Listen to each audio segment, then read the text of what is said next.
बुध हुए वक्री। प्रिय दर्शकों, 9 ग्रहों में युवराज बुध जो वर्तमान समय में कर्क राशि में गोचर कर रहे हैं, 18 जुलाई से ये वक्री अवस्था में आ जाएंगे। अर्थात बुध मिथुन राशि की ओर गमन करने लगेंगे। एक राशि पीछे की ओर उनका गमन आरंभ हो जाएगा।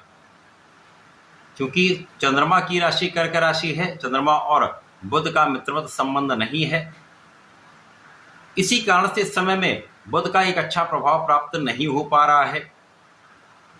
परंतु जब ये वक्री अवस्था में आकर एक राशि पीछे की ओर गमन करना प्रारंभ करेंगे, मिथुन राशि की ओर इनका गमन होगा, तो पहले से अधिक यहाँ पर आपको लाभ प्राप्त हो सकता है। समस्याओं का निराकरण आरंभ हो जाएगा।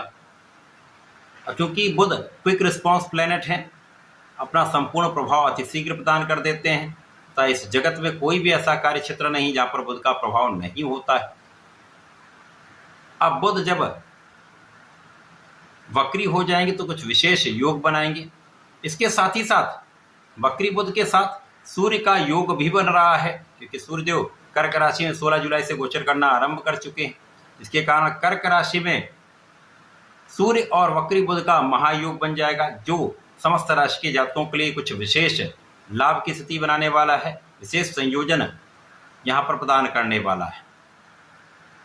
जय श्री गणेश। नमस्कार, मैं आचार्य संजय द्विवेदी। मेरे समस्त प्रबुद्ध दर्शकों का मेरे चैनल पर हार्दिक स्वागत है। आज मैं कन्या राशि के लिए वक्री बुध के प्रभाव को लेकर आपके सम्मुख उपस्थित हूँ। वक्री बुध तथा सूर्य का महासंयोजन कन्या राशि के जातकों के लिए किस प्रकार का प्रभाव देने वाला है, कन्या राशि के जातकों को किन किन भावों की प्रबलता प्राप्त होगी, इस समय में कुछ लाभ मिलेंगे अथवा कहीं पर कोई समस्या है, यदि समस्या है तो उसका क्या निराकरण है, संपूर्ण विश्लेषण मैं पूर्ण तरीके के साथ करने जा रहा हूं। प्रिय दर्शकों, इस राशिफल को आप अपने लग्न तथा राशि दोनों के अनुसार देख सकते हैं। वर्तमान समय में कर्क राशि में सूर्य और बुध का योग बन चुका है। बुध 18 जुलाई से वक्री होकर मिथुन राशि की ओर गमन करना प्रारंभ करेंगे तथा ज्योतिष के नियमानुसार वक्री ग्रह को बलवान माना गया। प्रिय दर्शकों, जब भी कोई ग्रह वक्री होता है तो वो अपनी गति को मंद कर लेता है। जब धीमी गति से ही गमन करेगा तो उसका प्रभाव बढ़ जाएगा, इसकी क्षमता में, इसके बल में वृद्धि हो जाती है। यदि किसी जातक की कुंडली में एक भी वक्री ग्रह है तो वो अत्यंत प्रभावी हो जाता है। यदि आपकी कुंडली में बुध वक्री अवस्था में है तो ये गोचर विशेष रूप से आपके लिए प्रभावशाली रहने वाला है।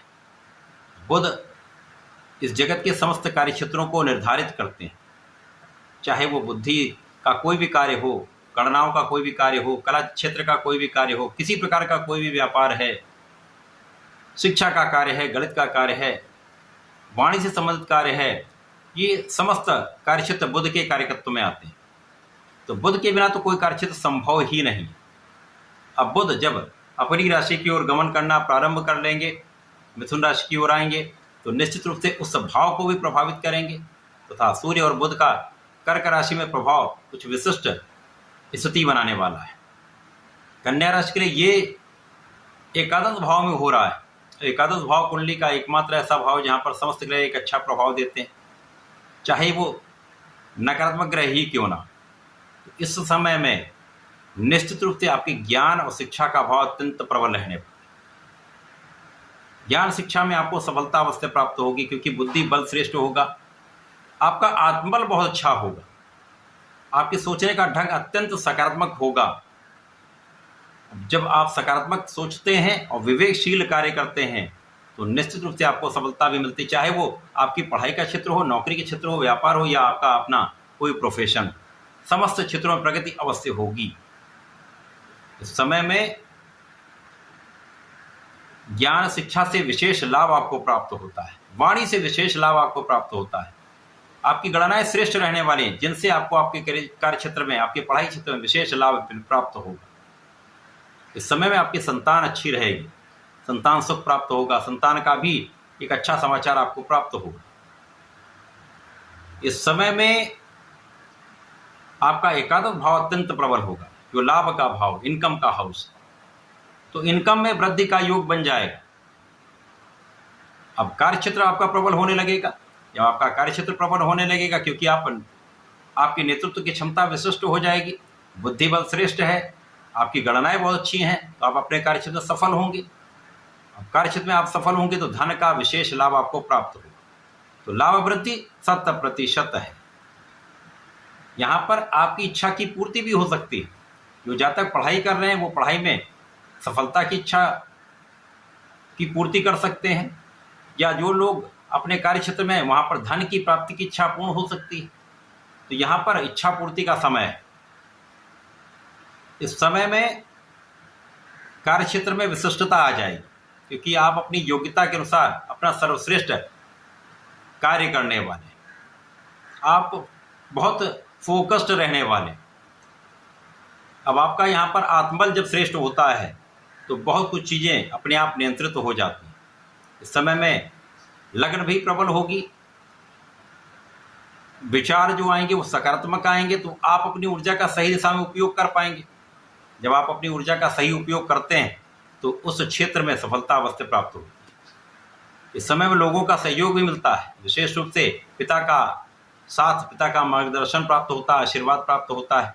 इस समय में जिन लोगों के साथ आप कार्य करते हैं, व्यापार करते हैं, प्रोफेशन में, वहाँ पर आपका विशेष प्रभाव प्राप्त होगा। आपके आगे बढ़ने के लिए मार्ग प्रशस्त होते जाएंगे, आपके सोचे हुए कार्य पूर्ण हो पाएंगे, आपकी योजनाएं सफल हो पाएंगी। इस समय में धन के साथ साथ आप अपने सुखों को भी बढ़ा सकते हैं, सुख वृद्धि का अवसर अवश्य प्राप्त होगा। माता भी यहाँ पर सुखी रहने वाली। जो लोग राजनीति में, उनके लिए अच्छे अवसर हैं। यहाँ पर आपके बुद्धि बल के कारण, आपके नेतृत्व की क्षमता के बल पर आप कार्यक्षेत्र का विस्तार करने जा रहे हैं। आपका विशेष नाम यहाँ पर हो सकता है। राजनीति में एक अच्छा नाम आप प्राप्त करके कार्यक्षेत्र में, अपने अधिकार क्षेत्र में वृद्धि करने वाले। ये वक्री बुध का प्रभाव आपके लिए अत्यंत विशेष है। इस समय में आपको गणपति जी की पूजा करनी चाहिए। ओम गंग गणपतये नमः का नित्य जप करना चाहिए। संकटनाशन गणेश स्तोत्रम का पाठ करें अथवा गणेश अथर्वशीर्ष करें, विशेष लाभ मिलेंगे। इस समय में सूर्यदेव के आदित्य हृदय स्तोत्रम का प्रत्येक रविवार पठन करें, विशेष लाभ प्राप्त हो। तो इस समय का उपयोग करके लाभ ले सकते हैं। धन्यवाद, नमस्कार।